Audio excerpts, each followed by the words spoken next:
महाराष्ट्र में जिस तरीके से एक दूसरे के बीच तनाव दिखाई पड़ रहा है, बिहार से इस तरीके की आवाज़ उठ रही है कि शायद एनडीए अब इतना लंबा सफ़र नहीं तय कर पाएगा। क्या है इस पूरे मामले के पीछे की कहानी? 2024 का जो परिणाम आया वो अब सही मायने में कहा जा सकता है कि एनडीए की सरकार है। 10 साल बाद अब ये मोदी की सरकार नहीं है, एनडीए की सरकार है, ये कहा जा सकता है। कि आज टीडीपी को भी पता है कि अगर उन्होंने सत्ता को एंजॉय करना है तो किसी ना किसी गठबंधन में रहना। अब अगर किसी ना किसी गठबंधन में रहना है तो एनडीए ऑब्वियसली उनके लिए भी बेहतर विकल्प है, क्योंकि जो दूसरा गठबंधन है वो गठबंधन कितने दिन का है और कब गठबंधन है, कब जो है वो बंधन छूट जाएगा पता नहीं है। वो 36 ईयर्स में आज बीजेपी जितनी सीटें हैं कांग्रेस उतनी कभी नहीं आई। 206 अपवाद था, उसके पहले के हमेशा 150, 180 मतलब इसी के आसपास रही है। तो एक राष्ट्रीय पार्टी के लिए तो सबसे बड़ी चुनौती ये है कि आप आज भी 3 फिगर से ऊपर नहीं जा पाए हैं। नरेंद्र मोदी को या किसी को कुछ कहना हो तो संघ प्रमुख वो भी कार्यकर्ता के प्रशिक्षण शिविर में वहाँ से जो है सार्वजनिक ऐसा भाषण देंगे कि वहाँ निगेटिविटी पैदा हो जाए। ये ऐसा होता नहीं है। विपक्ष जो होता है वो शत्रु नहीं होता है, वो प्रतिपक्ष होता है। और हाउस में जब लोग चुन के जाते हैं तो पक्ष और प्रतिपक्ष दोनों बातें आती हैं, इसीलिए विपक्ष भी होता है और इसीलिए सत्ता पक्ष भी होता है। तो हम इसको आइसोलेशन में नहीं देख सकते हैं। अब जैसे मोहन जी का जो बयान आया, मोहन भागवत जी का या इंद्रेश जी का आया, तो उसकी अपनी अपनी व्याख्या हो रही है, लेकिन उसकी रफू भी बड़ी अच्छी हो रही है। संघ कभी सीधे बात करता ही नहीं है, जितना मैं संघ को मैंने जाना। संघ कभी नाम लेके बात नहीं, संघ हमेशा संकेतों में बात करता है। नमस्कार, स्वागत आप सभी का। आप देख रहे हैं अपना पसंदीदा कार्यक्रम खबरों के खिलाड़ी, जहां खबरों को गढ़ने वाले खबर की हर पहलू से आपको रूबरू कराते हैं और आपका नजरिया साफ करते हैं। मेहमानों से परिचय कराती हूं, फिर उसके बाद आपको बताऊंगी कि आज का विषय क्या है। मेहमानों से सबसे पहले जो परिचय की शुरुआत है वो रामकृपाल जी से कराती हूँ मैं, क्योंकि आप लोग बहुत दिनों से याद भी कर रहे थे और एक लंबे गैप के बाद रामकृपाल सर मौजूद हैं। उनके ठीक बगल में पूर्णिमा जी बैठी हैं, पूर्णिमा जी के ठीक पीछे अनुराग वर्मा जी हैं, अवधेश कुमार जी हमारे साथ हैं, समीर चौगांवकर जी हमारे साथ हैं और विनोद अग्निहोत्री सलाहकार संपादक और वरिष्ठ पत्रकार हमारे साथ आज मौजूद हैं। विषय चूंकि हाल में ही सरकार बनकर तैयार हुई है, एनडीए की सरकार बनी है। पिछले 2 सरकारों को मोदी की सरकार कहा जा रहा था, लेकिन फिलहाल लगातार इसे एनडीए की सरकार कहा जा रहा है। एनडीए की सरकार बनने के बाद लगातार विपक्ष की तरफ से बहुत सारी बातें इस तरीके की आती रहीं। आईएनडीआईए गठबंधन की बैठक खत्म हुई तो मल्लिकार्जुन खड़गे ने कहा कि हम उचित समय का इंतजार करेंगे। उचित समय के राजनीतिक गलियारों में बहुत सारे मतलब और मायने होते हैं। इस बीच एनडीए के जो घटक दल हैं वो महाराष्ट्र में जिस तरीके से एक दूसरे के बीच तनाव दिखाई पड़ रहा है, बिहार से इस तरीके की आवाज़ उठ रही है कि शायद एनडीए अब इतना लंबा सफ़र नहीं तय कर पाएगा। क्या है इस पूरे मामले के पीछे की कहानी और कौन कौन से इसके और पहलू हैं जो कि परत दर परत आगे खुलते दिखाई पड़ेंगे, वरिष्ठ पत्रकारों के जरिए इस विषय के साथ ही आज हम अपने कार्यक्रम की शुरुआत कर रहे हैं। और आज की शुरुआत रामकृपाल जी से न करके समीर जी से करते हैं। समीर सर, जिस तरीके से लगातार पिछले कई दिनों से इस बात की चर्चा हो रही है कि एनडीए जो है शायद आगे परेशानी में आएगा, फिर इस बीच महाराष्ट्र की जो स्थिति दिखाई पड़ती है, फिर उसके बाद इंद्रेश कुमार का बयान आ जाता है, फिर लगातार एकनाथ शिंदे कहते दिखाई पड़ते हैं। लग रहा है कि इस खेमे में सारा कुछ ठीक है। देखिए, मुझे लग रहा है 1984 के बाद से कभी भी पूर्ण बहुमत की सरकार बनी नहीं थी। 2014 तक जब प्रधानमंत्री मोदी को बहुमत मिला, उसके बाद लगातार सभी गठबंधन की सरकारें रही। 10 साल भारतीय जनता पार्टी भले ही एनडीए की सरकार कहता था, लेकिन भारतीय जनता पार्टी को पूर्ण बहुमत की सरकार थी, तो उसमें एनडीए का स्टेक बहुत कम होता था किसी भी निर्णय के अंदर। हालांकि ये बात सही है कि एनडीए के जो सहयोगी दल थे वो केंद्रीय मंत्रिमंडल में शामिल रहे हैं, लेकिन अब 2024 का जो परिणाम आया वो अब सही मायने में कहा जा सकता है कि एनडीए की सरकार है।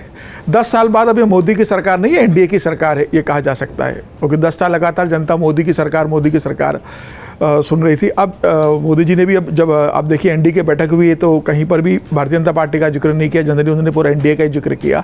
तो पार्टी भी इस बात को मान रही है कि अब एनडीए की सरकार है, इसके में 2 मजबूत सहयोगी के कारण यह सरकार अभी बहुमत प्रूव करेगी, जिसमें चंद्रबाबू नायडू हो और जिसके अंदर बिहार के मुख्यमंत्री नीतीश कुमार है। तो मुझे लग रहा है कि अभी इस सरकार को लेके भी अब लगातार जनता में भी और पत्रकारों में भी उत्सुकता बनी रहती है कि अब ये अब निरस मतलब सरकार नहीं है कि भाई पूर्ण बहुमत है, जो चाहे कर लेंगे। अब लग रहा है कि नीतीश कुमार क्या करेंगे, चंद्रबाबू नायडू क्या करेंगे, महाराष्ट्र में अजित पवार अब क्या करेंगे, क्या उद्धव ठाकरे से जो बातचीत चल रही, खबर आ रही है कि भारतीय जनता पार्टी कोशिश कर रही है कि जिस तरीके से महाराष्ट्र के अंदर भारतीय जनता पार्टी का प्रदर्शन रहा है कि 9 सीटों पर आकर टिक गई है, उद्धव पार्टी ने नई पार्टी बनाई और 9 सांसद जीते, वहीं भारतीय जनता पार्टी आकर टिक गई है। तो क्या ये परिणाम जो 90 दिन के बाद महाराष्ट्र के अंदर विधानसभा चुनाव होने वाले हैं, तो ये जो लोकसभा के चुनाव के जो परिणाम आए थे महाराष्ट्र में, अगर वो विधानसभा में परिवर्तित होते हैं तो निश्चित रूप से भारतीय जनता पार्टी के लिए बड़ा नुकसान होगा महाराष्ट्र के अंदर। तो ये भी चर्चा है कि उद्धव ठाकरे से बैकडोर से बातचीत चल रही कि कैसे गठबंधन में एडजस्ट किया जा सके। तो मुझे लग रहा है कि ये अभी सब चलता रहेगा सरकार के अंदर, क्योंकि अब और जहाँ तक नीतीश कुमार का सवाल है, नीतीश कुमार का कहा जा रहा है कि वो नाराज से हैदराबाद शपथ चंद्रबाबू नायडू की शपथ ग्रहण में शामिल हुए। तो देखिए नीतीश कुमार मुझे लगता है नाराज नहीं होंगे।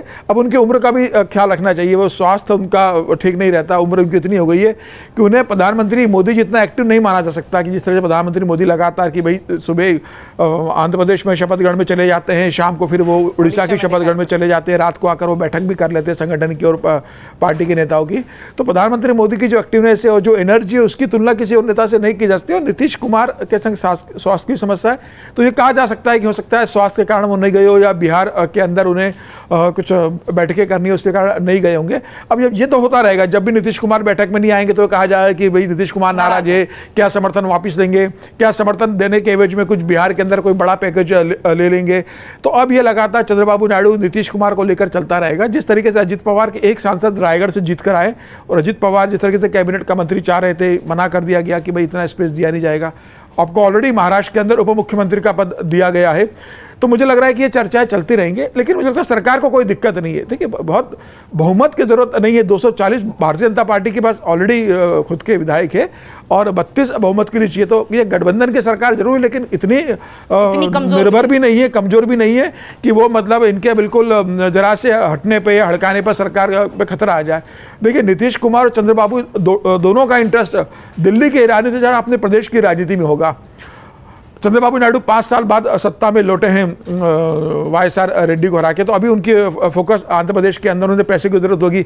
अमरावती जो उनका राजधानी बनाने की योजना थी जिसे पेंडिंग कर दिया गया था वाईएसआर कांग्रेस द्वारा, तो उसे फिर राजधानी बनाना है, उसको पैसे की जरूरत पड़ेगी। तो निश्चित रूप से वो केंद्र के साथ सहयोग करके चलेंगे कि उन्हें प्रदेश की राजनीति में स्टेब्लिश होना और अगली बार फिर चुनाव जीतना है। तो उनका फोकस आंध्र प्रदेश आएगा। तो वो समर्थन के बदले में मुझे लगता है कि आंध्र प्रदेश के लिए कोई विशेष पैकेज या कुछ आर्थिक मदद या दूसरी सुविधाएं लेंगे जिससे वो राज्य की राजनीति के अंदर खजाने को मजबूत कर सके और प्रदर्शन कर सके। नीतीश कुमार के साथ भी यही है, अगर नीतीश कुमार केंद्र की राजनीति को कमजोर करेंगे तो प्रदेश में नीतीश कुमार भारतीय जनता पार्टी के समर्थन में मुख्यमंत्री बने हुए, तीसरे नंबर की पार्टी है और मुख्यमंत्री बने हुए हैं। तो अगर वो प्रदेश केंद्र में परेशान करेंगे तो प्रदेश में उन्हें भी भारतीय जनता पार्टी से परेशानी का सामना करना पड़ेगा। बिहार में जल्दी ही चुनाव, अगले साल चुनाव होने वाले, तो ये सब देखते हुए मुझे लगता है कि नीतीश कुमार फिलहाल इस स्थिति में नहीं है।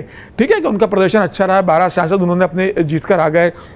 ये कहा जा रहा है कि नीतीश कुमार, भारतीय जनता पार्टी का प्रदर्शन कमजोर हुआ है, इसके कारण नीतीश कुमार के 12 सांसदों की एक ताकत देखी जा रही है। तो मुझे लग रहा है कि नीतीश कुमार हो चाहे चंद्रबाबू नायडू हो, जिस तरीके से मंत्रिमंडल में उन्हें दिया गया, जो कहा जा रहा था कि स्पीकर का पद ले लेंगे, 2 बड़े कैबिनेट को पोर्टफोलियो मांग लेंगे, बड़े विभाग मांग लेंगे। अब देखिए एक कैबिनेट और एक एमओएस दिया गया है, दोनों को दिया गया है, और विभाग भी कोई बहुत बड़ा ऐसा नहीं है कि बहुत बड़ा विभाग उनको दे दिया गया होगा। तो ये बता रहा है कि प्रधानमंत्री मोदी जिस तरीके से 2014 से लेकर सरकार चला रहे थे, सरकार उसी तरीके से चलाएंगे, इसमें कोई दो राय नहीं है। उनके निर्णय प्रक्रिया में कोई हस्तक्षेप होगा या नीतीश कुमार या चंद्रबाबू नायडू के दबाव में नरेंद्र मोदी अपने किसी निर्णय को टाल देंगे, मुझे नहीं लगता। उनकी कार्य करने की शैली जैसी वो उसे कंटिन्यू करेंगे। बस इतना है कि वो नीतीश और चंद्रबाबू नायडू को मैनेज कर लेंगे। वो प्रधानमंत्री मोदी की स्किल है साथियों को साथ में लेकर चलना, वो उनको मैनेज करेंगे और जो वो एजेंडा लागू करना चाहते हैं, जो उनके प्लान है, उसे वो बड़े आराम से लागू करेंगे। उसमें मुझे कहीं रुकावट नजर नहीं आती है। ठीक है अवधेश सर, 2 चीजें आपसे समझूंगी। महाराष्ट्र में लगातार इस तरीके की बातें होना कि मुझे इतनी सीटें चाहिए, हाल में ही महाराष्ट्र का विधानसभा चुनाव, उसके बाद फिर बिहार चुनाव की तैयारी होगी, जिस तरीके की तस्वीर इस वक्त महाराष्ट्र और बिहार में नजर आती है, क्या ऐसा लगता है कि ये शर्तों वाला जो मामला है ये इस गठबंधन की सरकार में दिखाई पड़ेगा? और दूसरी चीज, एकनाथ शिंदे का ये कहना है कि 400 पार वाला जो मामला था उसने खेल खराब किया, हालांकि बाद में उसे वो बहुत स्पष्ट करते रहे कि नहीं वो संविधान बदलने जैसी बात हो गई, वोटर्स पर गलत इंपैक्ट गया। क्या ये सारी चीजें 5 साल बराबर सरकार शांति से चलने वाले जो मुद्दे हैं उसमें परेशानी या खलल डालेगी? देखिए, पूर्व के जो अनुभव है गठबंधन सरकारों का, उसके परिप्रेक्ष्य में ही हम मूल्यांकन करते हैं, क्योंकि हमने देखा है कि पूर्व की सरकारों में साथी दलों का प्रधानमंत्री पर जो नेतृत्व करता है उसके दल पर दबाव होता था कि फलाने को मंत्री बनाओ, हमको फलाना विभाग दो, यहाँ तक कि कोई नीतियाँ हैं उसके लिए भी दबाव डलवाओ। एक सरकार में, यूपीए सरकार में, एक मंत्री ने केवल रेल किराया बढ़ा दिया तो उसकी नेत्री इतनी बिफर गई कि न केवल बजट में परिवर्तन करो, उस मंत्री को हटा दो। कई नीतियां, विदेश नीति तक में दबाव आए हैं। तो उसके परिप्रेक्ष्य में हमारी समस्या है कि हम उसमें तुलना करते हैं। 10 वर्षों में यद्यपि भारतीय जनता पार्टी बहुमत से वंचित है, लेकिन 10 वर्षों में देश का मानस, आंतरिक प्रशासनिक संरचना का मानस, जो लोग सत्ता के साथ जुड़े रहे या बाहर भी रहे हैं कुछ लोग, उनका भी मानस बदला है कि कैसे देश चलता है एक दिशा में। तो अब उसके विपरीत जाने की मानस की हम सोच रहे हैं, क्योंकि विपक्ष जो है इस समय मजबूत है। पिछले 2 सरकारों के तुलना में विपक्ष मजबूत है और उसका अपना एजेंडा है कि लगातार इस विषय को बनाते रहो, छोटी बात को भी बनाते रहो कि देखो देखो देखो देखो देखो, अब तो ये नाराज हो गए नीतीश कुमार, अब तो सरकार गई, अरे रे रे रे शिंदे क्या बोल गया है, देखो वो तो कह रहा है 400 पार। तो ठीक है कि 400 पार जो नारा लगा था वो भारी पड़ गया, इसमें कहां कोई दो मत है किसी के लिए। और संविधान और आरक्षण का जो झूठा प्रचार था कि खत्म हो जाएगा, वो भी भारी पड़ गया, वो खंडन। ये 2 बातें सच है। अगर कोई नेता इसको प्रकट करता है तो उसको असंतुष्ट होना, उसको सरकार के विरुद्ध जाने का मान लेना, तो वो एक अतिवादी प्रचार अभी चलता रहेगा, उसमें जाना है, उसमें हम आप विश्लेषण करते रहेंगे। मूल बात देखने की ये है कि क्या चुनाव परिणाम के बाद से लेकर के अभी तक, सरकार के गठन तक, मंत्रिमंडल के मंत्रालयों के बंटवारे तक, ऐसा कोई संकेत मिला है कि जिसने खड़ा होकर कहा हो कि इस सरकार से हम असंतुष्ट है, उसके संदेश मिले हैं? क्या प्रधानमंत्री के नेतृत्व में एक दिशा में राष्ट्रीय जनतांत्रिक गठबंधन सरकार के काम करने की संभावना दिखाई दी है या नहीं दी है? नेताओं के हाव भाव व्यवहार कैसे रहे हैं? तो इसमें इसके आधार पर मूल्यांकन करिए। पहले ये प्रचार हुआ था कि टीडीपी और जनता दल यू फलाने फलाने फलाने मंत्रालय का दबाव डाल रही। बिहार में तो सबसे ज़्यादा रेल मंत्रालय ही सब लोग बांट रहे थे। अब आप देख लीजिए कि विभागों के बंटवारे में जितने शीर्ष मंत्री थे सब वही है। जो सीसीएस होती है, cabinet committee on security affairs, जिसकी की भूमिका होती है सरकार के शीर्ष निर्णय मतलब नीति निर्धारण में, वो सारे चेहरे वही है। रेल मंत्री भी वही है, नहीं बदला है। क्या किसी पार्टी ने खड़ा होकर कहा कि हमको मन का मंत्रालय नहीं दिया गया? जिसको जो मंत्रालय मिला वो मंत्री जाके उसको संभाला, वो काम कर रहे हैं। तो मुझे तो ये देखना है कि अगर होगा तो अभी क्या होगा। सबने अपना अपना काम संभाल लिया। दूसरा कि ये नरेंद्र मोदी का जो कैरेक्टर, नरेंद्र मोदी ने पिछले 10 वर्षों में देश के और दुनिया के बारे में एक विजन रखा है। पूर्व के प्रधानमंत्रियों ने उस प्रकार से न विजन रखा था, ना उस दृष्टि से दिन रात मेहनत करके काम किया था। तो जो केंद्र में उनके साथ काम किए हैं उनका भी एक अनुभव है कि कैसे परिश्रम करते हैं, इनका क्या व्यापक दृष्टिकोण है, कैसे कार्य योजना बनाते हैं। जो यहाँ साथ में नहीं है, प्रदेश में कहीं मुख्यमंत्री हैं, तो केंद्र सरकार से जो संबंध है उनको समझ में आया है कि यह प्रधानमंत्री हमारे प्रदेश के लिए भी, यहाँ के बारे में भी कैसे सोचता है, कैसे ग्राउंड वर्क करता है, कैसे सहयोग करता है कि देश खड़ा हो। तो वो भी एक अनुभव जो है, चंद्रबाबू नायडू पहले भी काम कर चुके हैं, तो वो भी एक अनुभव सबका आया हुआ है। ये अनुभव पहले की सरकारों में नहीं था। तो इस अनुभव के कारण और साथ ही साथ नरेंद्र मोदी के जो अभी साथी मंत्री हैं वो भी राजनीति को संभालने में सक्षम है। तो ये सब परिस्थिति पहले भारत में गठबंधन सरकारों में थी नहीं। तो हम पहले की तरह तुलना करते हैं। मैं ये नहीं कहता हूं कि साथी दल अपनी डिमांड नहीं रखेंगे, मैं ये भी नहीं कहता हूं कि साथी दल की कोई डिमांड न मारने पर उनमें असंतोष नहीं होगा। ये हो सकता है, ये आगे हो सकता है, उसकी क्या संभावनाएं होंगी ये भी देखना होगा। लेकिन इस समय की स्थिति में इस सरकार के एक नेतृत्व की दृष्टि से, एक दिशा में, एक विजन के अनुरूप जो 125 दिन का एजेंडा है, 5 वर्ष का एजेंडा है या 2047 का एजेंडा है, उस दिशा में देश के लिए काम करने में मुझे कोई खतरा दिखाई नहीं देता है। दूसरा क्या है इस समय की पॉलिटिक्स में कि जो विपक्ष की दृष्टि से जो बयान आ रहे हैं उस पर तो सबका ध्यान है, लेकिन क्या हम मानते हैं कि सरकार के नेतृत्वकर्ता भी चुपचाप देखते बैठे होंगे कि अंदर से किसी से कुछ बात कर रहे होंगे? इसी में इंद्रेश कुमार का भी नहीं बयान ना, जोड़ दिया। इसी में कुछ बात कर रहे होंगे कि नहीं अपना, कि भैया शिंदे से भी बात कर रहे होंगे, फलाने से बात, कुछ तो ये भी कर हम रहे होंगे। सोच रहे हैं तो वो भी सोच रहे होंगे। नहीं ना, कर रहे होंगे, लेकिन वो सामने लाने की आवश्यकता नहीं होती है। ऐसा नहीं है कि इनका बाहर का ऑपरेशन जो है अंदर से नहीं हो रहा होगा, वो भी चलता रहता है, वो चलेगा अभी, लेकिन इस समय मुझे नहीं लगता है कि ये सब बातों का कोई मायने। अब नीतीश कुमार क्यों नहीं गए हैं? नीतीश कुमार बहुत ज्यादा स्पष्टीकरण देते भी नहीं। मुझे तो इतना ही याद है कि जब वो एनडीए की मीटिंग में थे तो उन्होंने कहा कि प्रधानमंत्री जी, ये बार तो कुछ जीत भी गया है, अगली बार तो सब हार जाएगा, आप ही के नेतृत्व में अच्छा काम होगा। तो ये इसलिए मैं उसको मान के चल रहा हूं कि ये सरकार जो है अपने विजन से आगे चलेगी। सरकार के जो एजेंडे हैं, एक ही एजेंडा पर समस्या लोग खड़ी कर रहे हैं। जैसे पहले सरकार चलती थी अटल जी की, या इनकी भी बीच में नहीं आए थे, 370 कब हटाएंगे, राम मंदिर कब बनाएंगे, अब आएगा कॉमन सिविल कोड कब लाइएगा, कॉमन सिविल कोड कब लाइएगा, ये प्रतिध्वनि गूंजेगी। सरकार अपने समय से लाएगी, काम करेगी, ये सब चलता रहेगा। हालांकि मैं चाह रही थी कि अवधेश सर इंद्रेश कुमार के बयान को भी कोट करें, क्योंकि वो लगातार ये बात कह रहे थे कि विपक्षी बयान मुद्दा उठा रहे हैं, विपक्षी जो है घेर रहे हैं। लगातार जिस तरीके की बातें अभी पिछले कई दिनों से हो रही थी कि हम बीजेपी के हारने के जो मुद्दे थे, जो चर्चाएं थी, वो तो कई दिनों से चल रही हैं। आप लंबे अंतराल के बाद आए, तो मैं चाहूंगी आप थोड़ा स्पष्ट इस पर अपनी राय रखें। सबसे पहले तो एनडीए की सरकार पर चंद्रबाबू नायडू की, शरद पवार से नज़दीकी, नीतीश कुमार का जो इतिहास रहा है उससे आप इनकार नहीं कर सकते कि उनका कब मन बदल जाए, दिल बदल जाए। थोड़ी परेशानी, थोड़ी शंका तो दिमाग में है, इसमें कोई शक नहीं है, लेकिन लगातार इस तरीके की बातें होना, फिर इंद्रेश कुमार का ये कहना कि घमंडी थे, इस तरीके की बातें आई, तो क्या भीतर खाने भी तो मामला ठीक नहीं नजर आ रहा है ना? तभी तो इतने सारे सवाल हो रहे हैं, और विपक्ष को मुद्दा मिला है तो विपक्ष तो खेलेगी।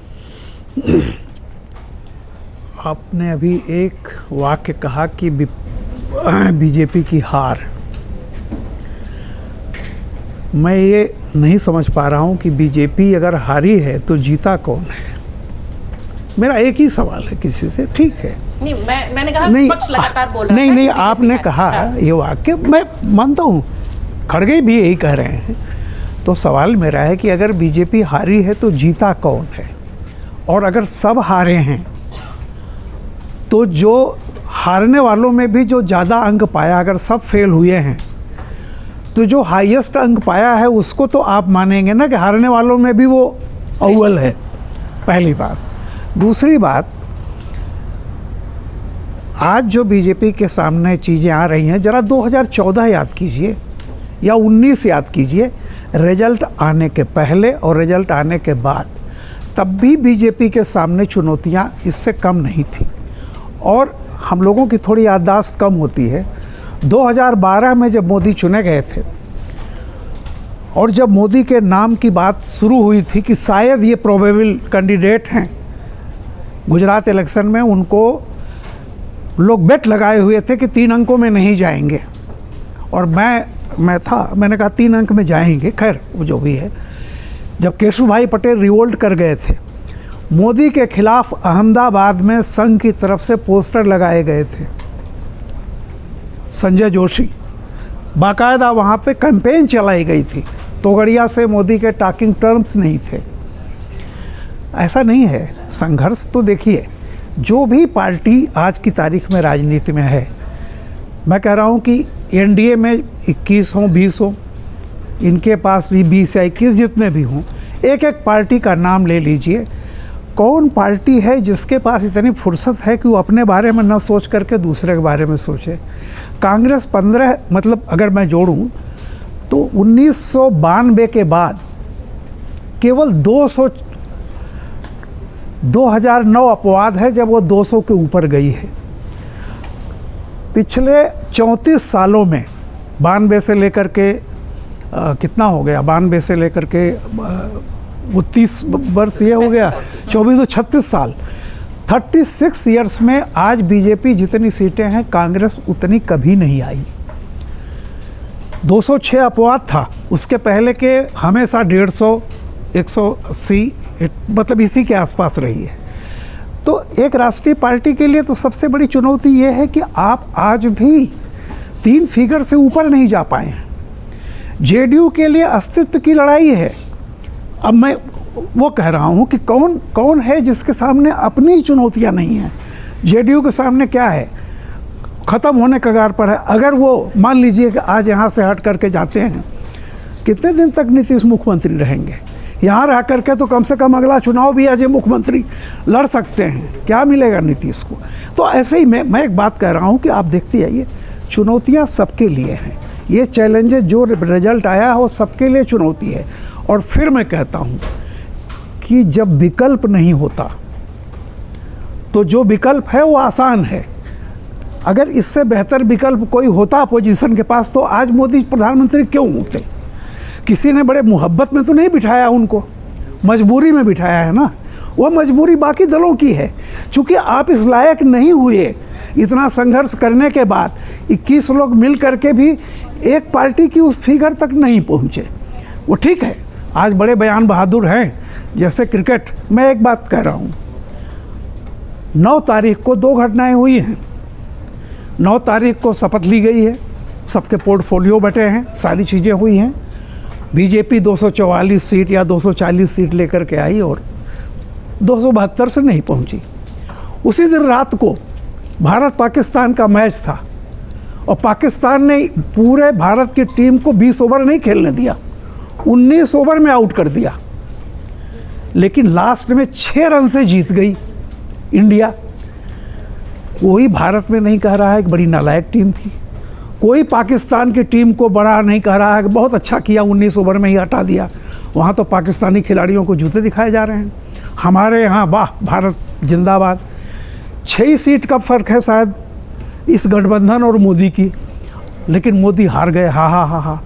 तो मेरा ये कहना है कि मैं किसी को नहीं, निश्चित रूप से जो मोहन भागवत का बयान था मैं उसका स्वागत करता हूँ। हृदय के बयान को आरएसएस ने कहा उनका पर्सनल बयान है, बाद में उन्होंने खुद बदल भी दिया और रात को जिस तरह से किया है ये सही है। बीजेपी ने ब्लंडर किया था, इसमें कोई दो राय नहीं है। ब्लंडर ये था, देखिए 2 चीज़ें बीजेपी के सामने सबसे बड़ी चुनौती थी जिसको बीजेपी ने नज़रअंदाज किया। एक, आरक्षण खत्म हो जाएगा। राहुल जी हर जगह पे संविधान को लेकर जाते थे और ये बात आज से नहीं थी, ये आरोप बीजेपी पर लग रहा था कि संविधान को ख़त्म करना चाहते हैं। 6 भारतीय जनता पार्टी के 6 सांसदों ने इस बात की पुष्टि की। फैजाबाद के लल्लू सिंह ने कहा कि हाँ हम संविधान बदलेंगे। हेगड़े ने, कर्नाटक के 6 लोगों ने कहा। बीजेपी को ये देखना चाहिए था कि अंडरग्राउंड जो सच्चाई है क्या है। मैं आपको खुद बता दूं, ये बात है 1 तारीख या 31 के आसपास। मुझे जब ये सब पता चला, मैंने हेमंत शर्मा को फ़ोन किया, पता चला वो बनारस में है। मैंने हेमंत से कहा कि पूर्वांचल में तो बुरी तरह से सारे लोग जा रहे हैं कांग्रेस को, जो दलित है वो कांग्रेस को वोट दे रहा है, कांग्रेस का नाम लेकर के, चूँकि वो कर नहीं सकता गठबंधन को सीधे सीधे। और एक ही वाक्य था, अगर बाबा की किताब नहीं रहेगी तो हम क्या करेंगे, ये था। और बीजेपी का कोई भी दलित नेता या पिछड़ा नेता ये जाकर के कैंपेन नहीं किया कि ये सब भ्रामक चीज़ें हैं। और सही है, एरोगेंस मैं मानता हूँ कि बीजेपी में एक समय में आ गया था ऐसे जैसे कि सब कुछ हो जाएगा, ऐसे नहीं होता। तो जो मोहन भागवत ने एक बात कही थी और आपके यहाँ मैं उस बात पर डिबेट कर चुका हूँ, जब ऑर्गेनाइज़र में छपा था तो मैं खुद इस बात को कहा था। और मैं एक बहुत लंबे समय तक एक कंपनी में रहा हूँ जिसके जो शेयर होल्डर थे वो एक बात कहते थे कि मेरी स्ट्रेंथ, अंग्रेजी में कहते थे my strength should not become the weakness of the organisation. और उन्होंने इतना तक कह दिया था कि मेरी ज़रूरत किसी की अर्थी और किसी की डोली में भी नहीं होनी चाहिए अपने घर के लिए। तो उनका कहना यह था कि अगर आप लोग मेरी स्ट्रेंथ पर रहोगे तो कंपनी बर्बाद हो जाएगी। तो यही बात ऑर्गेनाइजर में छपी थी और बात मोदी जी ने खुद स्वीकारा था कि अब आपको कर्नाटक की हार के बाद ये बात आई थी कि आप एक चेहरे को कब तक भुनाओगे, स्ट्रेंथन। तो किसी एक लीडरशिप की स्ट्रेंथ पार्टी की वीकनेस नहीं बने, जो हो चुकी थी, जिसका परिणाम भी भुगतना पड़ा। लेकिन मैं ये कह रहा हूँ कि कंपैरेटिवली आज की तारीख में जो पॉलिटिकल सिस्टम है, हर पार्टी के लिए बड़ा चैलेंज है कि एक प्रधानमंत्री तीसरी बार शपथ ले रहा है उसका आप अगर हिंदुस्तान की राजनीतिक मंच में कोई विकल्प नहीं मिल पा रहा है तो ये बाकी पार्टियों के लिए भी इंट्रोस्पेक्शन की ज़रूरत है। और मेरा दूसरा ये कहना है कि एक जैसे होता है कि मोदी जी काम नहीं कर पाएंगे, दो बातें होती हैं। देश हित में अगर कोई कदम उठाया जाएगा तो उसका विरोध करने वाले भी एक्सपोज होंगे।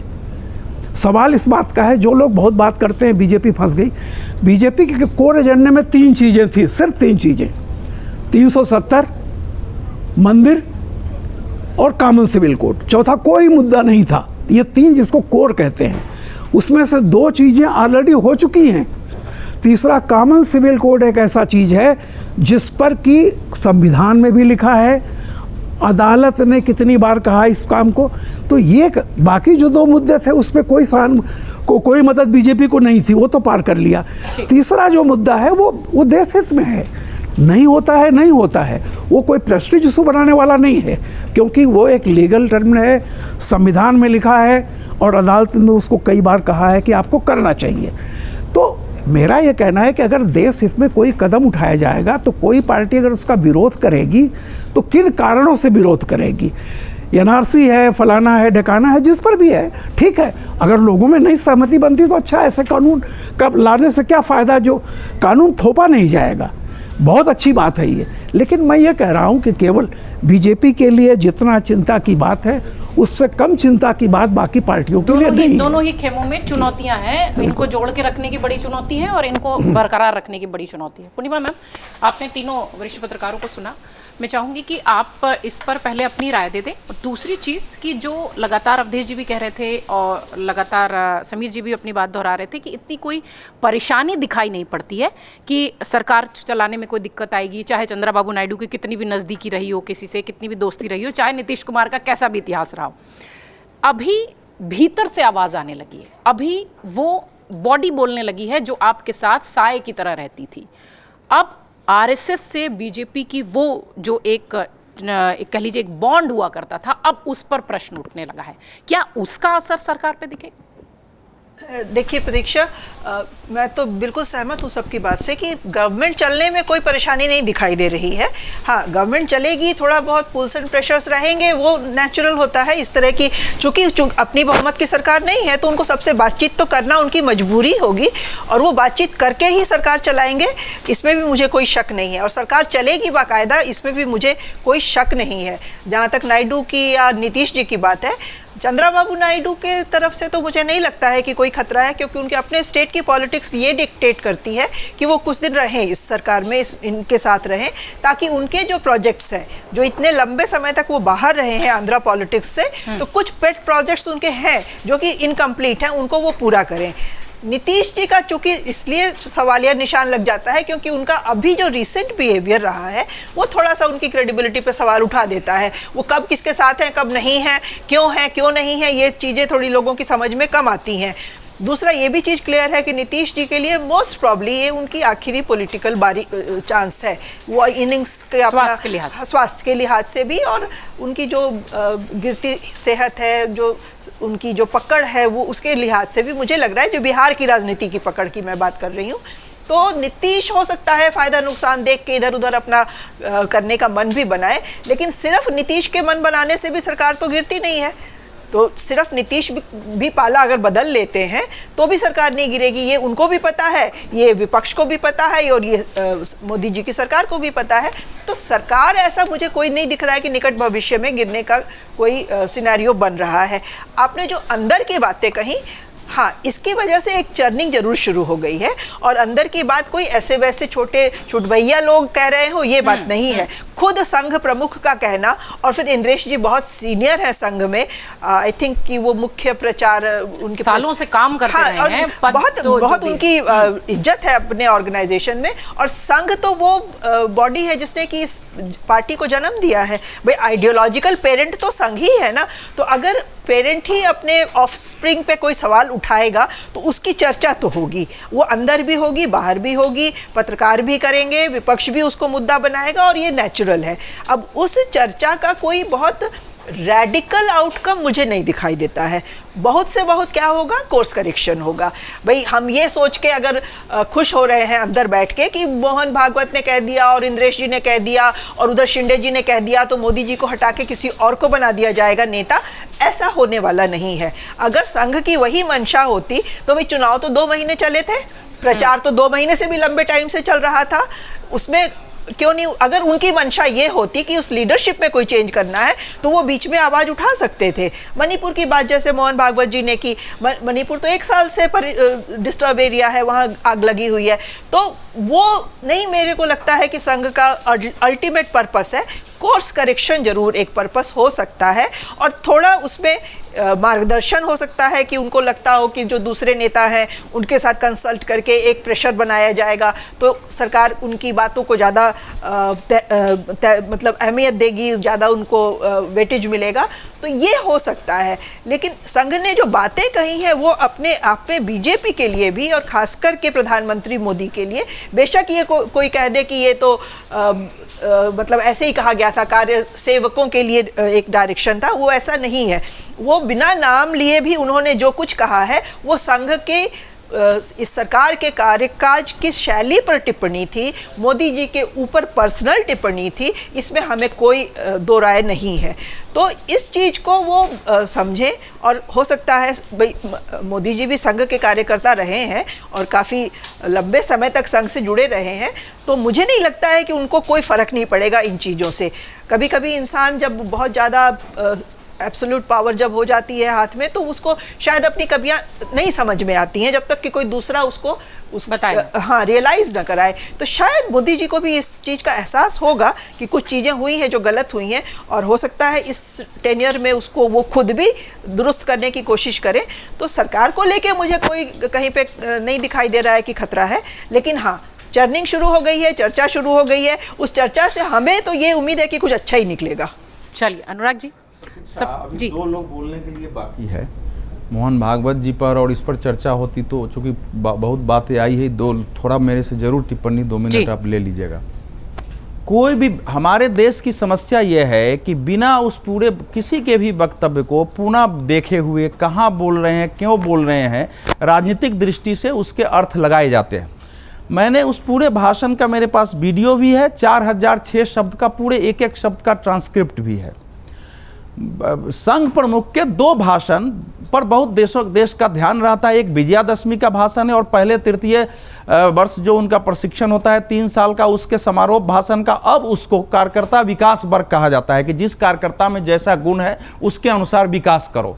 तो वो जो वहाँ बोल रहे थे वो कार्यकर्ताओं की प्रेरणा की दृष्टि से बोल रहे थे कि हमको अगर सेवा करनी है तो कैसा होना है, हमको समाज में कैसे काम करना है, देश में कैसे काम करना है, वहाँ जाके कैसे काम करना है, हमको काम में लिप्त नहीं होना है। जब हम लिप्त होते हैं तो हमारे अंदर अहंकार पैदा होता है। सेवक की एक मर्यादा होती है, हमको उसका पालन करना है। तो कोई व्यक्ति अपने कार्यकर्ताओं को उस समय प्रशिक्षण के समापन शिविर में बोल रहा है कि ये सब जाके ज्यादा से ज्यादा देश का काम करें, इसमें से प्रचारक निकले, समय निकले। तो क्यों ना जोड़ा जाए मोदी नहीं, इसलिए कि वो सुना देता हूं तो आपको समझ में आ जाएगा। आप अपनी बात रखिए। ना 4 पंक्ति, अरे भाई उस भाषण की 4 पंक्ति ऐसा ही स्पष्ट हो जाएगा। एक बार मैं तो फिर कह रहा हूं कि एक बार उस भाषण को कोई भी पढ़ लेगा या सुन लेगा तो ये जो पूरा विषय उठा है ये कह रहे हैं कि चुनाव हो गया। मोहन भागवत ने कहा कि हमारी जो भूमिका होती है या संघ की वो भूमिका होती है कि लोगों के बीच उनके नागरिक कर्तव्यों को बताना कि आप संघ हर बार यही भूमिका निभाता है, लाखों बैठकें करता है कि आपको वोट डालना है, देश का ध्यान रखना है कि हमारा चुनाव में दिखा था, पूरा किया है। लाखों बैठक हुई है, लाखों करोड़ों की संख्या में वो बैठकें हुई है। उतना काम संगठन ने सब दिन किया है, वो सब जगह किया है। और सैकड़ों लोग आपको मिलेंगे जो कहेंगे कि इस बैठक में मुझे रात ही एक मिले 50 बैठक में तो मैं गया हूं। पर्णा कुमार बता रहे थे, कभी उन्होंने बोला है कि कल, मैं भाषण की पंक्ति पढ़ देता हूं जाए, कल ही आदरणीय सत्य प्रकाश जी ने हमको कबीर जी का एक वचन सुनाया। सार रूप में हम लोग उस प्रकार से विचार करते हुए इन सब बातों को देखते हैं। आगे कबीर कहते हैं, निर्बंधा बंधा रहे, बंधा निर्बंधा होई, का कर्म करता नहीं दास कहाए सोई। जो सेवा करता है, जो वास्तविक सेवक है, उसकी एक मर्यादा होती है, उसका पालन करता है तथागत ने कहा है कुशलस्य उपसंपदा, यानी अपनी आजीविका पेट भरने का काम सब लगा ही है, करना चाहिए, अपने को भूखा नहीं रखना है, लेकिन दूसरों को धक्का नहीं लगना चाहिए, ये मर्यादा है। और मर्यादा धर्म और संस्कृति है। फिर एक और संत का वहाँ भाषण हुआ था, उसको कोट करते हैं, जो पूज्य महंत गुरुवर्ज महंत रामगिरी जी महाराज ने मार्मिक कथाओं में बताई है। उसमें क्या कहा है कि कर्म करता है, कर्म में लिप्त नहीं होता, उसमें अहंकार नहीं आता, यही सेवक कहलाने का अधिकारी है। तो सत्य प्रकाश जी जो वहाँ साधु संतों ने भाषण दिया था कार्यकर्ताओं के बीच में, उसको कोट कर रहे हैं। इसमें कहीं भी जो हम कर पाते हैं ना, पूरे भाषण में वो विषय नहीं है, लेकिन अगर है तो राजनीति में तो इसमें कह रहे हैं ना कि झूठ बोला गया चुनाव में, मतलब हमको तो जब देश चलाना है तो हमको सत्य बोलना है।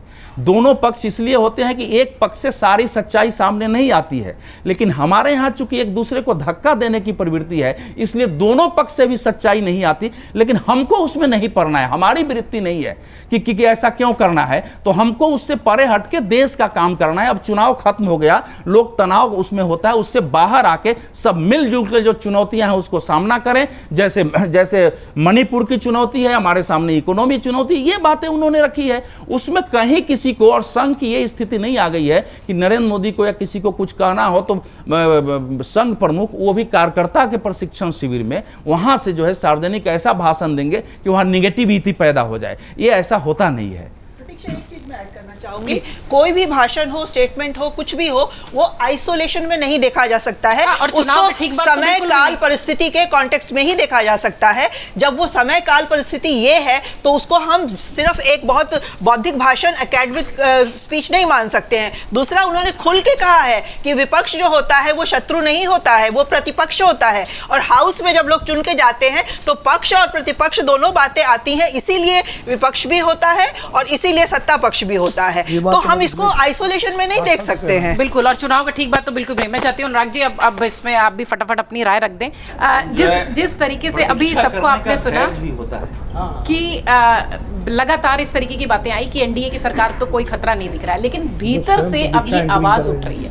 अवधेश जी ने ये बात कही कि नहीं विपक्ष को क्यों नहीं समझा सकते वो, भाई पहले अपने बच्चे को आदमी समझाएगा, मोहल्ले के बच्चे को क्यों समझाने जाएगा। तो ये सेवक वाला एंगल हम क्यों जानेंगे कि मोहन भागवत से नहीं जुड़ेगा या मोदी जी से नहीं जुड़ेगा। देखिए प्रतीक्षा, इसमें जो है ना, जो अवधेश जी ने बात बोली उसी को मैं आगे बढ़ाता हूँ।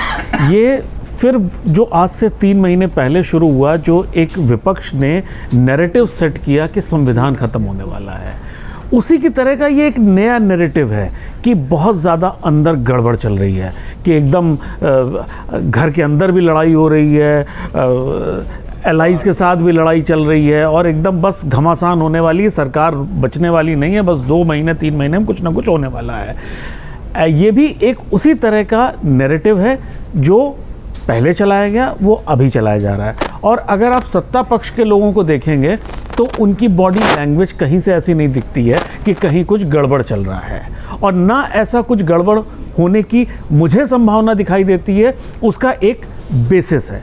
सबसे पहले क्या है कि जो गठबंधन की राजनीति है, पहले तो नहीं थी। डेमोक्रेसी हमेशा मैच्योर होती है, जैसे जैसे मैच्योर होती गई, गठबंधन की राजनीति के डूज एंड डोंट्स निकल के आने लगे और गठबंधन की राजनीति मैच्योर हुई। जब हम 2024 में गठबंधन की राजनीति कर रहे हैं तो हम 1996 वाली गठबंधन की राजनीति की बात नहीं कर सकते, वो एक डिफरेंट लेवल की थी। अब मैच्योरिटी लेवल डिफरेंट आ चुका है। आज किस तरह से कॉमन मिनिमम प्रोग्राम्स हैं, किस तरह से ऐसी चीज़ों को जिस पे किसी दूसरे एलाई का वोट बैंक जो है गड़बड़ हो जाए, वो नहीं करना है। फिर ये जो एक गठबंधन है, ये ऐसा गठबंधन है कि एक पार्टी के पास इतनी सीटें हैं कि उसको बहुत थोड़ी सी सीटें चाहिए अपने फुल मेजॉरिटी के लिए, या जो वो गैप है उसकी जो मेजॉरिटी के लिए जो गैप है वो इतना छोटा है कि कोई भी गठबंधन जो घटक दल है वो उस तरह की हरकत नहीं कर सकता जो पहले की गई है। जैसे कि टीडीपी नहीं, अटल जी की सरकार में जिस तरह से आर्म ट्विस्टिंग की जाती थी, वो अब के परिप्रेक्ष्य में संभव नहीं है। उसमें एक चीज़ सबसे बड़ा कारण क्या है, डेमोक्रेसी मैच्योर हुई, आपके गठबंधन की राजनीति मैच्योर हुई, क्योंकि आज टीडीपी को भी पता है कि अगर उन्होंने सत्ता को एंजॉय करना है तो किसी न किसी गठबंधन में रहना। अब अगर किसी न किसी गठबंधन में रहना है तो एनडीए ऑब्वियसली उनके लिए भी बेहतर विकल्प है, क्योंकि जो दूसरा गठबंधन है वो गठबंधन कितने दिन का है और कब गठबंधन है, कब जो है वो बंधन छूट जाएगा पता नहीं है। वो जो दूसरा गठबंधन है वो सिर्फ उसका एक ही मोटिव था कि हमें नरेंद्र मोदी को हटाना है, जिसमें वो सफल नहीं हो पाए। अब जो दूसरी एक बड़ी मज़ेदार चीज़ है कि जिस तरह से सरकार को घेरने का विपक्ष का इस समय जो तरीका है वो ऐसा है कि एक रेस हो रही है और जो सबसे पीछे रहने वाला वो सबसे आगे रहने वाले को ये मजाक करके हरा रहा है, मजाक कर रहा है उसका कि देखो इसने 3 मिनट की जगह 2.5 मिनट 3.5 मिनट में इसने रेस जीती। अरे यार तू तो 10वें नंबर पे है ना। तो वो 10वें नंबर वाला सबसे पहले वाले की टाइमिंग का मजाक उड़ा रहा है। तो इस तरह का नैरेटिव सेट किया जा रहा है जिसको देखने और समझने की ज़रूरत है। आज अगर आप जेडीयू की बात करें, हम विपक्ष के पास और मीडिया के पास दो ही चीज़ें तो है ना कि जेडीयू और टीडीपी दोनों अनस्टेबल हैं, वो पलटू राम हैं, कोई कुछ कह रहा है तो वो इधर उधर हो जाएंगे। लेकिन अगर आप उन दोनों की राजनीति को जाके देखें, आज से 20 साल पहले की राजनीति और आज की राजनीति में ज़मीन आसमान का फ़र्क आ गया। उनके खुद की एज में, उनकी खुद की पॉपुलैरिटी में ज़मीन आसमान का फ़र्क आ चुका है। आज उनको पता है कि उन्होंने गठबंधन में रहना है और एक जो शब्द था बीजेपी का, डबल इंजन की सरकार, डबल इंजन की सरकार होने के लाभ स्टेट को क्या मिलते हैं और लाभ जनता के दृष्टिकोण से नहीं, उनके खुद भी राजनीतिक लाभ के हिसाब से कितना उनके लिए मुफीद है डबल इंजन की सरकार होना, तो वो भी उनको पता है। तो उन्होंने इस तरह से साथ में चलना है। और दूसरी एक चीज़ प्रतीक्षा जो बहुत कि नरेंद्र मोदी खुल के काम नहीं कर पाएंगे, एक बहुत कॉमन हर जगह चल रहा है, सभी बात ये सारी चीज़ें पर्सनालिटी ड्रिवन होती हैं। हमने एब्सोल्यूट मेजॉरिटी या जो 84 के टाइम पे देखी थी, लेकिन जो व्यक्तित्व होता है आदमी का कि वो किस तरह से काम करता है, वो खुल के काम कर सकता है, टफ डिसीजंस ले सकता है नहीं ले सकता। राजीव गांधी के टाइम में अगर शाहबानों के अलावा मुझे याद नहीं पड़ता कि कोई बहुत बड़ा टफ डिसीजन लिया गया हो। मेरे सीनियर लोग बैठे हैं, वो शायद मुझे करेक्ट करें, लेकिन नहीं, अरे आप अभी के डिसीजन से उसको कंपेयर करिएगा तो आप वैसे तो भाई 5 साल में सरकार चलिए तो कुछ ना कुछ डिसीजन तो होते ही रहेंगे ना। नहीं, इतना आसान नहीं था आसाम रिकॉर्ड करना, इतना आप समझ रहे हैं। आसाम रिकॉर्ड हुआ और उसकी कीमत भी चुकाई गई और लोगों वाले कार्ड की कीमत चुकाई। देखो, किसी चीज़ को रिडिक्यूल मत करो, ये कहो कि हाँ इस सरकार ने टफ डिसीजन लिए हैं, ये आप करो। ठीक है, आपकी बात। जो नरेंद्र मोदी की पर्सनैलिटी है वो टफ डिसीजन लेने वाली है, उसको मानना पड़ेगा और टफ डिसीजंस लिए गए हैं। जब मेजॉरिटी में है आदमी या नहीं है, आदमी का व्यक्तित्व नहीं बदल जाएगा, तो मुझे नहीं लगता कि डिसीजंस लेने में कोई पीछे हटने वाले हैं। ठीक है, दो चीजें कॉमन मिनिमम प्रोग्राम के हिसाब से सरकार चलेगी। हमें तो नहीं पता कि अभी तक ऐसा कोई कॉमन मिनिमम प्रोग्राम अनाउंस हुआ है एनडीए का। गठबंधन के लिहाज से कह रहे थे कि गठबंधन की नहीं, लेकिन अभी नहीं कुछ आया है ना वैसा। अभी यही सरकार की विशेषता है कि किसी साथी दल ने न चुनाव के पहले न सरकार के गठन के पहले कहा कि आप कॉमन मिनिमम प्रोग्राम बनाइए। यही तो बता रहा है कि बाकी गठबंधन सरकारों से ये अलग है, यानी जो प्राइम मिनिस्टर का विजन है उस पर चल रहे हैं। ठीक है विनोद सर, दो चीज़ों के साथ मैं चाहती हूँ, आपने सबको सुन लिया है अभी। पहले तो ये कि चुनौती तो दोनों खेमे में है, चाहे एनडीए हो चाहे आईएनडीए गठबंधन हो, दोनों ही खेमे में चुनौती है, उस पर थोड़ा सा प्रकाश डालें। और दूसरी चीज़ जिसको कि अवधेश जी बार बार कह रहे थे कि नहीं ये गलत है, मैं चाहती हूँ उस पर भी थोड़ा सा नजर डालें। क्या उतना ही एक्टिव, आपका अनुभव कहता है उतना ही एक्टिव संघ के कार्यकर्ता या जो गली मोहल्ले में शाखा के लोग जितने एक्टिव रहते हैं चुनाव से पहले, उतना आपने देखा? भीतर खाने ज़रूर कुछ इस तरीके की चीज़ें हैं। और मोहन भागवत का स्टेटमेंट, चुनाव के परिणाम आने के बाद ठीक बात क्यों ना जोड़ा जाए? पहले मैं उस पर आता हूँ जो आपका पहला सवाल था कि चुनौती, निश्चित रूप से मैं रामगोपाल जी की बात से सहमत हूँ। चुनौती, ये चुनाव परिणाम ही ऐसे आए हैं, ये जनादेश ऐसा आया है कि चुनौती सबके सामने है। चुनौती नरेंद्र मोदी जी के सामने गठबंधन की सरकार को चलाने की है, चुनौती राहुल गांधी के सामने, मल्लिकार्जुन खड़गे के सामने विपक्ष को एकजुट रखने की है कि वो इंडिया एक गठबंधन को एकजुट बनाए रखें, कोई इधर उधर न सरक जाए। जैसा कि अभी समीर जी कह रहे हैं उद्धव ठाकरे से बात हो रही है, अंदर खाने या और हो रही है, तो ये सब चीज़ें चलेंगी। तो चुनौती उनके सामने भी है, क्योंकि महाराष्ट्र में उन्होंने भी कह दिया हम 288 सीटों पर तैयारी कर रहे हैं। तो अब 288 पर तैयारी कर रहे हैं तो कितने पर लड़ेंगे, क्या लड़ेंगे? विधानसभा चुनाव में अघाड़ी एकजुट बना रहे, ये बड़ी चुनौती है। तो चुनौती जितनी मोदी जी के सामने है उतनी ही राहुल जी और खड़गे जी के सामने भी है। तो चुनौतियां दोनों तरफ हैं, नंबर एक। दूसरी बात यह है कि निश्चित रूप से एनडीए सरकार है। सबसे पहले मोदी जी ने ये बात कही जब वो भारतीय जनता पार्टी के कार्यालय गए उस दिन चुनाव नतीजों के दिन, और उन्होंने कहा कि एनडीए सरकार बन रही है। तो यानी खुद उन्होंने माना कि एनडीए सरकार है, और है भी। और भाजपा संसदीय दल की बैठक नहीं हुई, एनडीए संसदीय दल की बैठक हुई। आमतौर पर पहले भाजपा संसदीय दल की बैठक होती थी, उसके बाद एनडीए उसको इंडोर्स करता था। यहाँ पहले मोदी जी को एनडीए का नेता चुना गया, बाद में एनडीए संसदीय दल की बैठक में उनको नेता चुना गया, और वो हुआ। तो कुल मिला के ये मोहर लगी हुई कि एनडीए सरकार है। अब मुझे कोई शंका नहीं है मैं कि सरकार अभी कल गिर जाएगी या परसों गिर जाएगी या 6 महीने में गिर जाएगी। सरकार चलेगी, सही बात है। जो बहुमत के आंकड़े से दूर जरूर है, 240 सीटें हैं बीजेपी की, लेकिन 32 सांसदों की कमी है। और अगर नीतीश और चंद्रबाबू में कोई एक भी अलग हो जाए तो भी बहुत ज़्यादा फर्क नहीं पड़ता, और दोनों मिलकर भी अलग हो जाएं तो भी आप देखिए जो है वो गठबंधन में 268 के आसपास या एनडीए रहेगा, और इतने के आसपास भी पहुंचेगा आपका इंडिया। तो भी बहुत आसान नहीं है। तो इसलिए क्योंकि चिराग पासवान और ये शिंदे और अजीत पवार और ये छोटे छोटे दल जो हैं ये छोड़ के बीजेपी को जाएंगे, खास करके चिराग पासवान तो कहीं नहीं जाएंगे। तो ये सब उसका एक वो है, उस डायनेमिक्स है उस गठबंधन का। दूसरी बात ये है कि शायद ये ताकत है गठबंधन के बीजेपी की, लेकिन एक कमजोरी भी साबित हो सकती है। कमजोरी इसलिए साबित हो सकती है कि जब आप थोड़ा सा कमज़ोर होते हैं तो आप ज़्यादा एक्मोडेटिव होते हैं अपने सहयोगियों के प्रति, आप ज़्यादा लचीले होते हैं। जैसे अटल जी लचीले थे या मनमोहन सिंह लचीले थे, कांग्रेस उस समय लचीली थी। कांग्रेस अगर 3 विधानसभा चुनाव जीत जाती, मध्य प्रदेश, छत्तीसगढ़, राजस्थान, तो शायद 100 सीट ना आती उसकी, क्योंकि उतना लचीलापन नहीं आता उसको अपने सहयोगियों को लेकर के। तो कई बार जब आप कमज़ोर हो जाते हैं तो लचीलापन आ जाता है। भाजपा की ये ताकत है कि गठबंधन सरकार 240 सीटें, तो 240 सीटें कमजोरी भी हो सकती हैं अगर ढंग से हैंडल नहीं किया गया। ये एक मैं खाली चुनौती की दृष्टि से बात कर रहा हूँ, मैं ये नहीं कर रहा हूँ सरकार। तो ये है। दूसरी बात ये है कि एक बड़ी बात है जो अटल जी के समय में गठबंधन में जो गठबंधन के शिल्पकार थे वो थे जॉर्ज फर्नांडीज। आप देखिए जॉर्ज फर्नांडीज शिल्पकार थे और वही क्राइसिस मैनेज करते थे। जयललिता को समझाना है, चंद्रबाबू को समझाना है, जिसको वो जॉर्ज फर्नांडीज, उसके बाद उनको सहयोग करते थे प्रमोद महाजन और अरुण जेटली और अलग अलग अनंत कुमार थे, ये सारे लोग थे। हाँ, जसवंत सिंह थे। इस समय इस सरकार में गठबंधन राजनीति के एक्सपर्ट के रूप में या क्राइसिस हैंडल करने के रूप में मुझे सिर्फ एक ही नेता दिखाई पड़ता है मोदी जी के अलावा, वो है राजनाथ सिंह, जो इन चीज़ों को कर सकते, या गडकरी कर सकते हैं।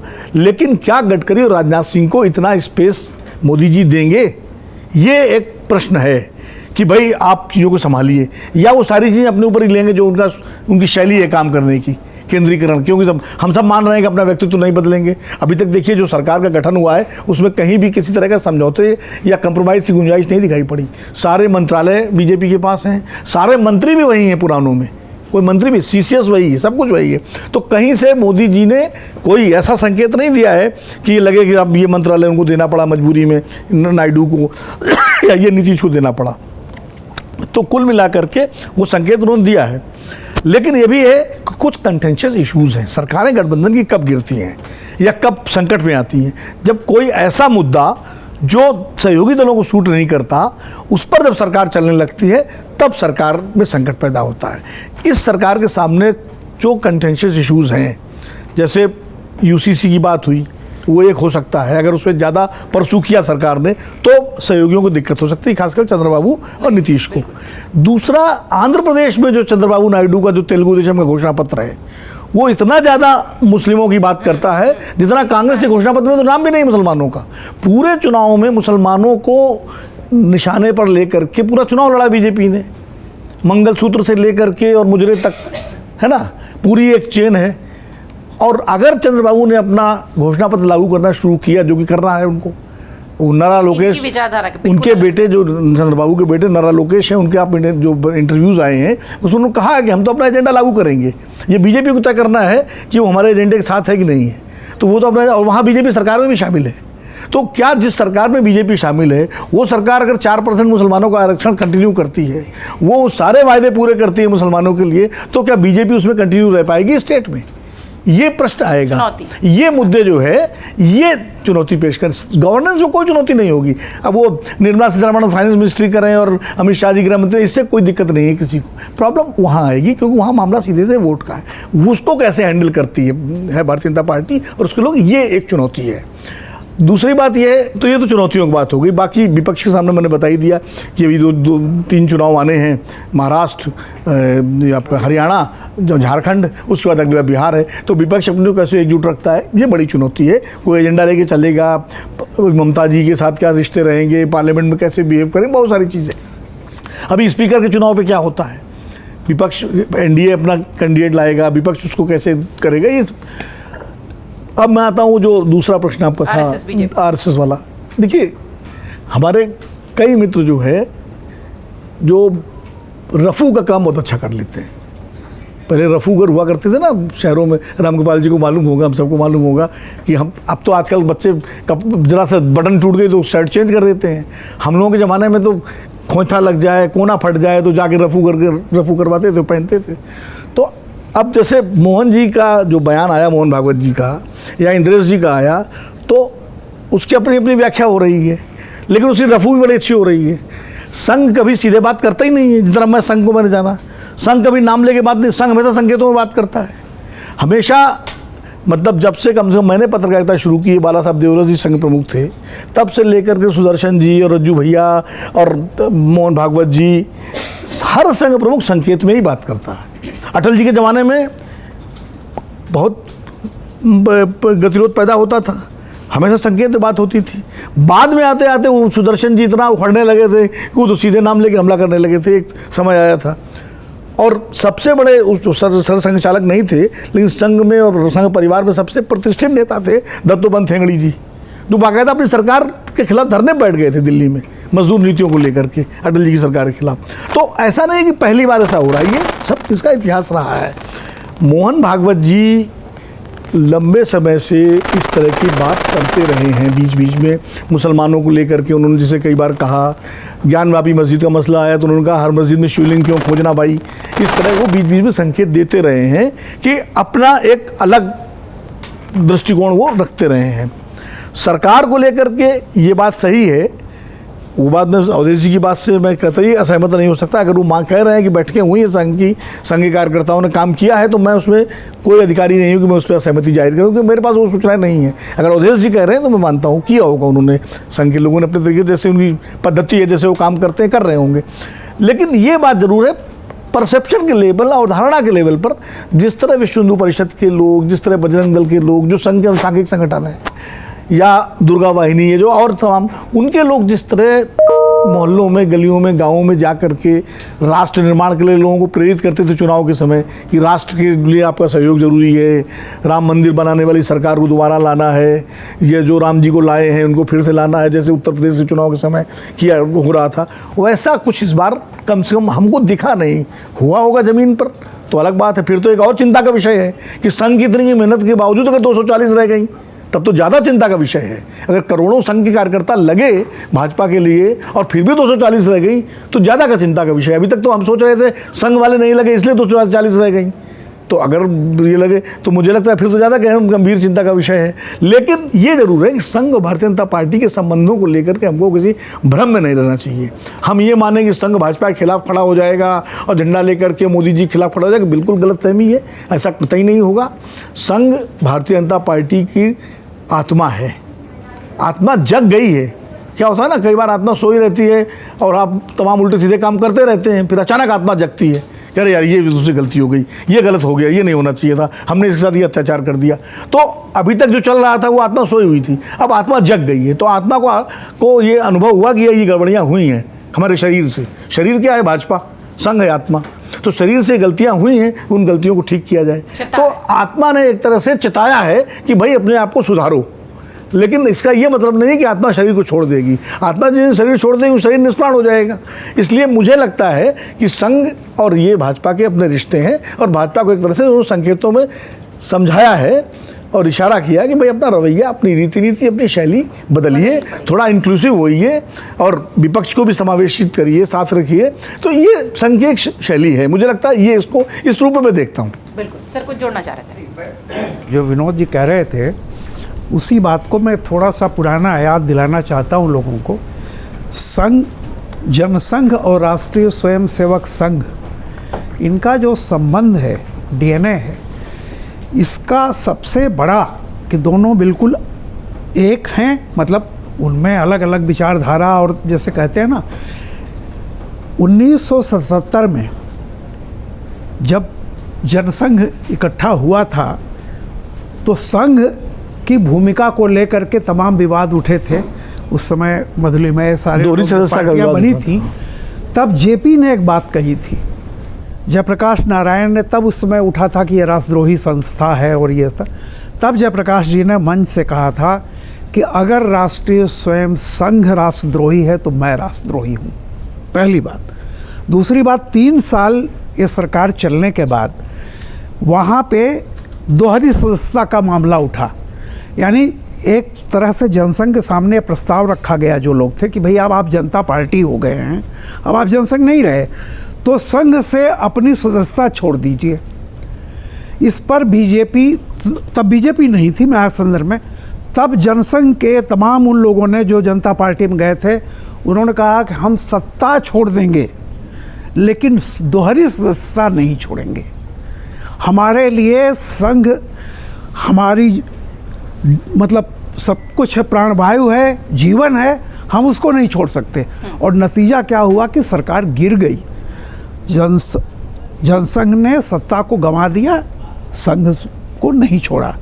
तो ये संघ और बीजेपी का रिश्ता आज से नहीं, उस समय से है। और उसके बाद एक बीच में आया था, शायद लोगों को, विनोद को याद होगा कि बाद में जब वाजपेयी जी आए और ये, तब इसको गांधीवादी समाजवाद की तरफ बीजेपी को ले जाया गया और विजय राजे सिंधिया उससे बिल्कुल नाखुश थी।